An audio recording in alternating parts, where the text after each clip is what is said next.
learned about the history of education. I started questioning what I was doing as a teacher by reading the book Dumbing Us Down by John Taylor Gatto.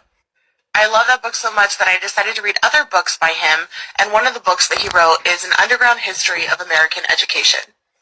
I read through that whole book and became absolutely convinced that if people knew the history of American education, we would not be doing what we're doing. Here are some quotes from people who helped to set up our American education system. What is the purpose of industrial education? To fill the young of the species with knowledge and awaken their intelligence? Nothing could be further from the truth.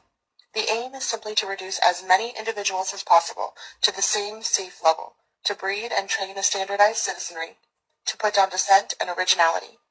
That is its aim in the United States, and that is its aim everywhere else. H. L. Mencken. If the public schools can keep the children occupied throughout the day with sports after school and homework in the evening, the parents will have less than an hour a day with their children, and the families and Christian churches' influence over them could be broken in about a generation. John Dewey. We who are engaged in the sacred cause of education are entitled to look upon all parents as having given hostages to our cause. Horace Mann. Education should aim at destroying free will, so that after pupils are thus schooled, they will be incapable throughout the rest of their lives of thinking or acting otherwise than as their schoolmasters would have wished. Johann. All right, Shalom. You heard that. Let me play this last part. Let me back it up a little bit. After pupils are thus schooled, they will be incapable throughout the rest of their lives of thinking or acting otherwise than as their schoolmasters would have wished. Johann. That's why when you talk to somebody and try to enlighten them, they not. It's not in them to get it, because as long as it's not lining up with the narrative that they've been taught in this system, they ain't trying to hear it. And that's the indoctrinated mind. A person that's brainwashed, and they don't know they're brainwashed. So this whole matrix has been spoon-fed you. It's kind of like a slow drip. So this indoctrination, it didn't happen overnight. It was a slow drip effect. They slowly, would, poison your mind over years. And by the time you got to a certain age, you would be fully indoctrinated as far as religion as well.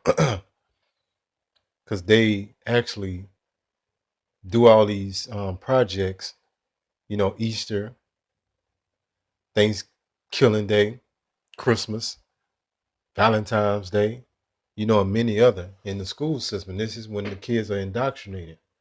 So the only reference point they have is the system that they've been raised in. That's why most of our people, when we tell them the truth, they mind literally cannot handle it. Give me 1 second. All right, so I'm gonna get into this information. I got a lot to get to, and this is hidden hand that you don't see. The Rockefellers set up the schools when they eventually would take over the school system, right? They took over it, and they would set up these curriculums.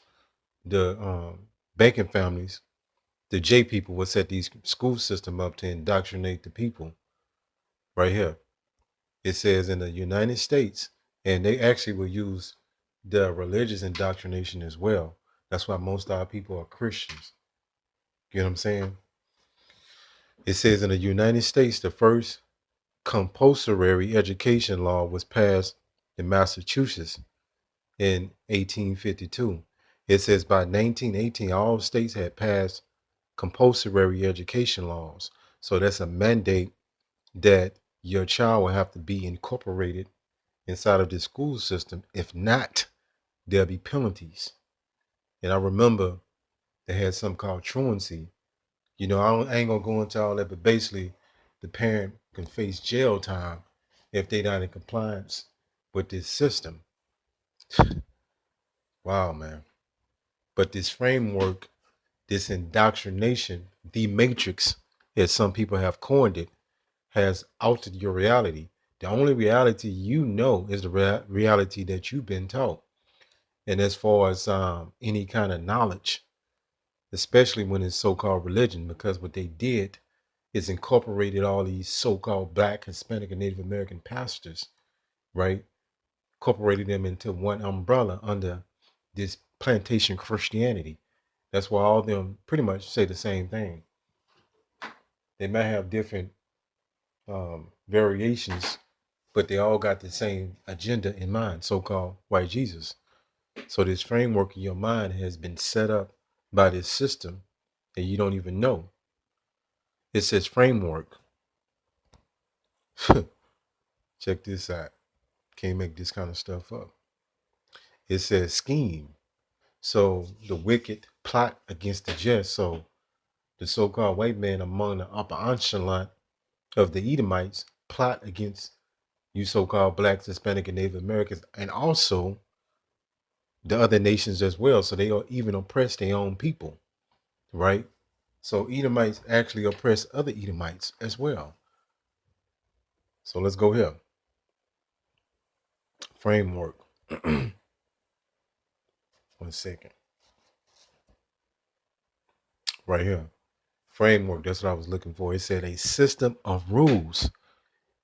Boy, that is heavy. A system of rules.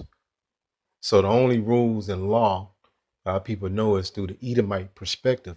They don't know the laws out of the Bible, which is the laws of heaven. They don't know the laws, right? So there's a lot of laws and a lot of things you're completely ignorant to. But our people know the laws of this system. It says a system of rules, ideas, or beliefs that is used to plan or decide something. So this whole construct was a secret meeting that they put into fruition to pretty much indoctrinate, create the school system to indoctrinate the kids, and these kids will eventually start to grow and develop. And by the time they became 18 years old, they will be fully indoctrinated and not even know it because the only reference point was the school system. If you want to indoctrinate or brainwash somebody, you got to get them when they're a young child, right? So you can be the only reference point.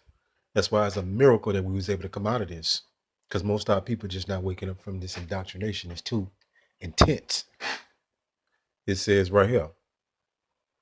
Matter of fact, I'm gonna go here. In the dumbing down of Americans, these so-called Americans, that's why the average. I'm gonna get into some staggering data.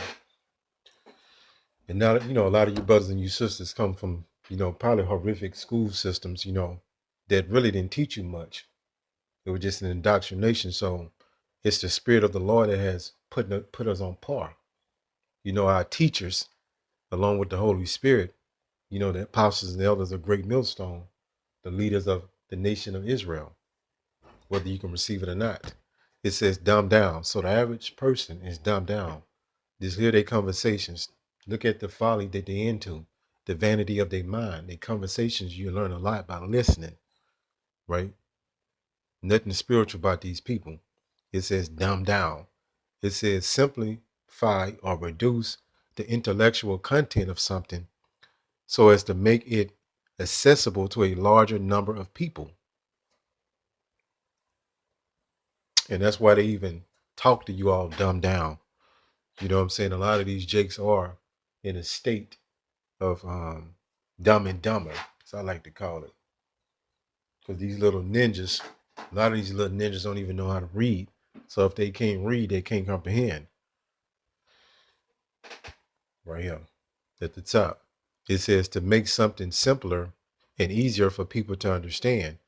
So they actually give you a dumbed down. Basically, the education system is based on memory, remembering things that they teach you, and they don't teach you how to think. They teach you what to think.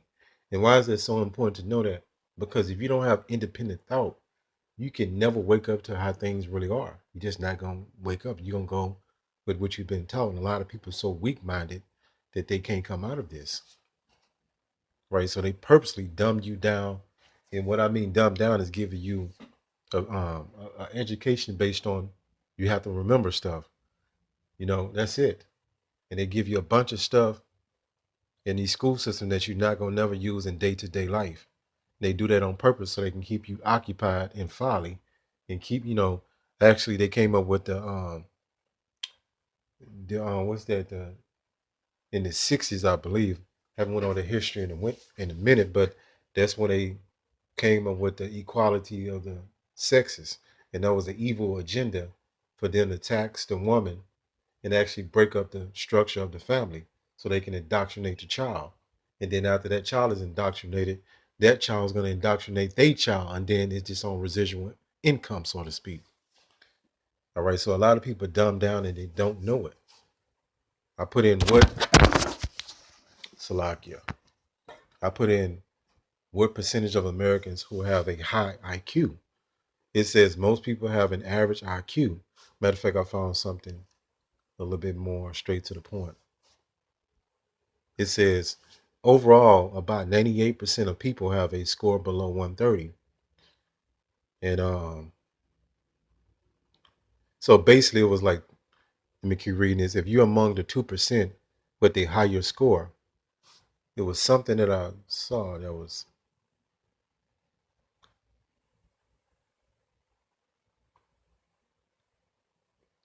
let's go to the top. It says the vast majority of Americans, 83.9%, in fact, fall between 85 and 145 IQ, which is average to super genius. But yeah, I saw something that was saying that most people are just um, below average on the IQ. Most Americans, so called. But I guess I'm overlooking it. But let me keep it moving.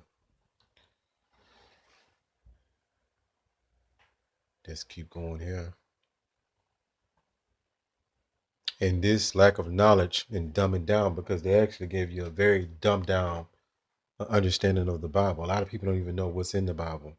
They just regurgitate these punchlines that they've been taught by their Christian pastor, and just stuff they've been hearing ever since they was a child. They just repeat it without knowing what these things mean. And actually, a lot of this stuff is not in the Bible that they repeat, but they think it is because they indoctrinate it. It says in the Bible, ignorant means lacking knowledge or understanding, especially about spiritual moral matters. And that's all you see with our people. They all confused, and they're in a great state of confusion, right? Because they've been raised under this system, and it's just all they know is this way of life, what's right and what's wrong according to this system, which is the Edomite system. They don't know what's right and wrong according to the Bible. That's why when we bring you these lessons and tell you what's wrong, a lot of people buck up against it because it's unfamiliar to them. It's not dancing. It's not to the tune that they want to hear. I'm just saying, if you listen to some music, right? They don't like this song. Right here, let's go here. So this is why most of our people flock to them Christian churches, because they don't know better. Right here at the top, it says, "There's a way that seems right to a man," is a phrase from the Bible, specifically Proverbs 14 and 12, which means that a person may choose a path that appears to be the best option based on their own judgment, but ultimately it could lead to a destructive outcome. Yeah, and it's Christianity. And when our people wake up that Christianity is some folly, they run into some more folly. They'll go into the Islam demon and jump on them, or they'll go into the so-called unconscious community, that demon, or they'll get too deep. They'll get the too deep demon on them. Everything has to be broken down on a higher level than that can be found them in the flesh.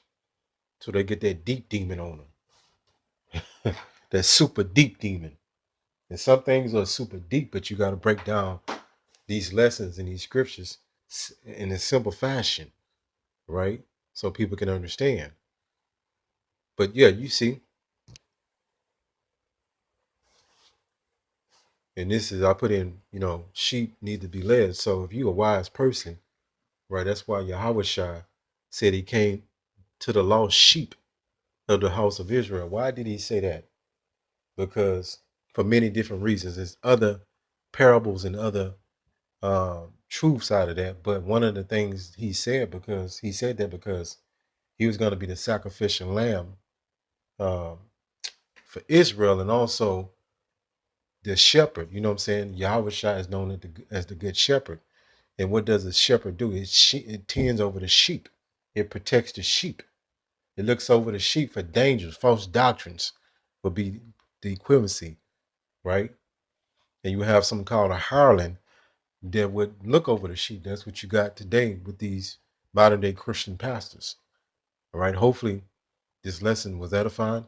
Call Allah Yahweh, Bahashim, Yahushai, Bahashim, Rakhat Kodash. Shalom.